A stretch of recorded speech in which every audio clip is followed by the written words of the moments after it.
स्वतंत्रता के बाद 78 वर्ष व्यतीत हो गए। अभी भी हमारे देश को अस्थिर करने का प्रयास आतंकवादियों के द्वारा किया जाता है। भारत को चैन से नहीं रहने देंगे। जब पाकिस्तान बना दिया तो हिंदुस्तान को तो हिंदुस्तान रहने दो ना। आतंकवाद को परिश्रय दे करके हमारे देश की अर्थनीति को, राजनीति को, कूटनीति को, धर्म नीति को निर्बल दुर्बल करने का ये प्रयास है। तुम हिंदू हो, तुम हिंदू हो, तुम हिंदू हो। ओळखान करी ने पहचान कर कर के मारा। उस क्रिया की प्रतिक्रिया होती है। प्रतिक्रिया में सिंदूर ऑपरेशन हुआ, होना ही चाहिए। आतंकवादियों के जितने भी स्थान थे, उनके जो कैंप थे, हमारी भारतीय सेना ने उनको नष्ट किया। पाकिस्तान का जब से निर्माण हुआ है तब से ही पाकिस्तान में अस्थिरता बनी हुई है। कारण कि मानवता का त्याग हुआ है। जो करना चाहिए वो नहीं कर रहे हैं, जो नहीं करना चाहिए वह काम पाकिस्तान में हो रहा है। हम कहां से कहां पहुंच गए 1947 के बाद, और पाकिस्तान कहां पर है। स्वतंत्रता के बाद 78 वर्ष व्यतीत हो गए। अभी भी हमारे देश को अस्थिर करने का प्रयास आतंकवादियों के द्वारा किया जाता है। और जो विधर्मी लोग हैं या जो पड़ोसी देश हैं, जिसे पाकिस्तान के नाम से जाना जाता है, हमारा ही देश था ये, भारत का ही टुकड़ा किया गया ना पाकिस्तान, उसको शांति नहीं है।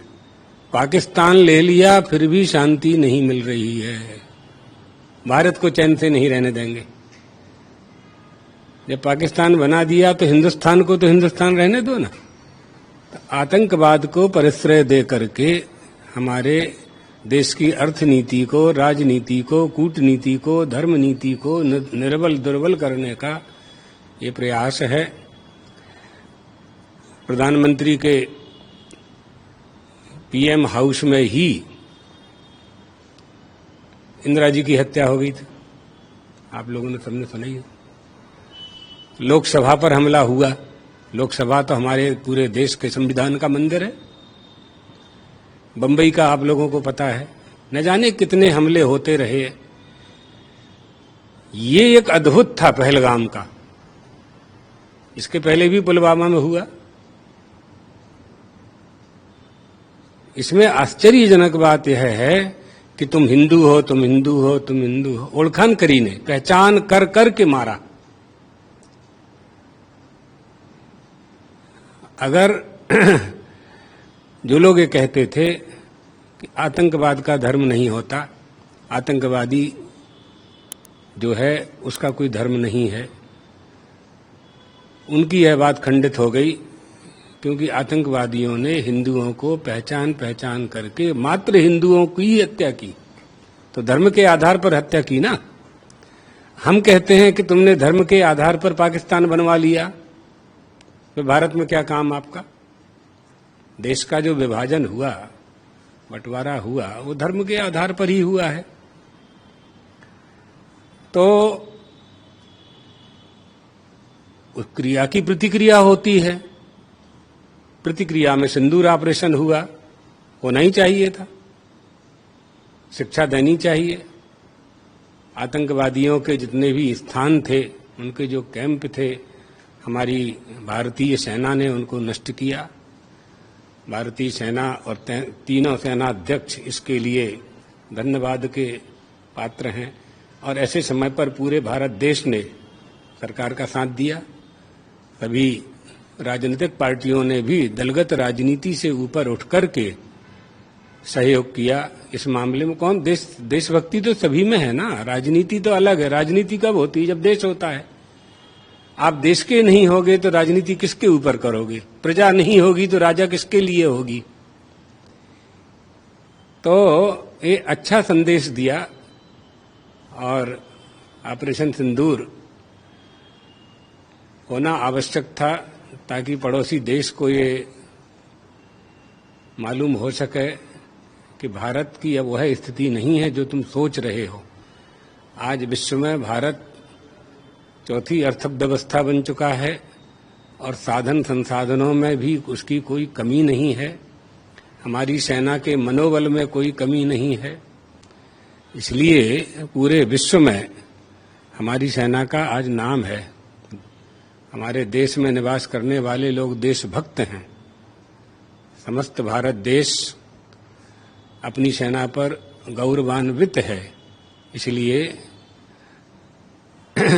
ऑपरेशन सिंदूर की जो बात आपने की है, वास्तव में होना क्या था कि जिन लोगों ने ये घटना को अंजाम दिया, पाकिस्तान उन लोगों को हमें सौंप देता, भारत को सौंप देता, ये समस्या ही ना होती। लेकिन पाकिस्तान ने ऐसा नहीं किया। इसका मतलब आप आतंकवाद का समर्थन कर रहे हैं। कोई भी देश इस तरह से कभी उन्नति नहीं कर सकता। विश्व का कोई भी देश हथियार के बल पर उन्नति नहीं कर सकता। उन्नति के लिए धर्म चाहिए, कर्तव्य चाहिए, नैतिकता चाहिए, मानवता चाहिए। वो जिस देश में नहीं होगी वह देश उन्नति नहीं कर सकता। तो आतंकवाद के बल पर छल छिद्र करके किसी देश का हम शासन करना चाहें, ये संभव नहीं है। पाकिस्तान का जब से निर्माण हुआ है तब से ही पाकिस्तान में अस्थिरता बनी हुई है। कारण कि मानवता का त्याग हुआ है। जो करना चाहिए वो नहीं कर रहे हैं, जो नहीं करना चाहिए वह काम पाकिस्तान में हो रहा है। हम कहां से कहां पहुंच गए 1947 के बाद, और पाकिस्तान कहां पर है। जब आप तुलनात्मक परीक्षण करेंगे, चिंतन करेंगे, तो पाकिस्तान का कोई विकास ही नहीं हुआ है। ये बात आगे। संयुक्त राष्ट्र की जो आतंकवाद निवारण समिति है उसका उपाध्यक्ष पाकिस्तान को बनाया गया है। हाँ, ये भी दुखद है। ये दुखद है। ऐसा नहीं होना चाहिए था। इसके लिए भारत सरकार को पहल करनी थी। ठीक है।